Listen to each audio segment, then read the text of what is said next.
यार हमारी बकरी थोड़ी सी बीमार है तो यहाँ डॉक्टर साहब के पास हैं, इंजेक्शन ले रहे हैं, एक नैरोबियान और डिक्लोरान।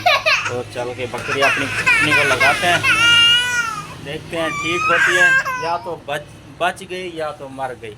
क्यों शहबाज भाई? नहीं वो है क्या बकरी? रेक लगी तो कमज़ोर थे खड़ी है। और देखिए हूँ रेक में सवेरे मैं दवाई पिलाई ना कीड़े वाली, कीड़े वाली दवाई नहीं पिलाओ।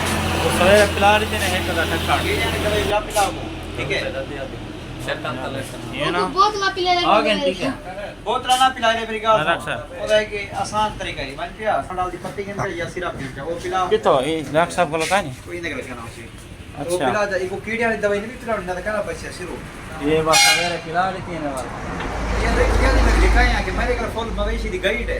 अच्छा ओ मैं घेना वड्डी आपने डंगरे वास्ते उन्होंने ना पिलाया नहीं मोदी वजह से ज्यादा लग सी 60 सीसी उन्होंने को मैं पिलाई है। हुन ये जरा ना लाती थोड़ी जी ये आके ले ली को रख के मैं वाल पिला दे दिया। देख के तो ज्यादा लग गया उन्होंने रेखा तो चलो दे दे टीके लेने हैं।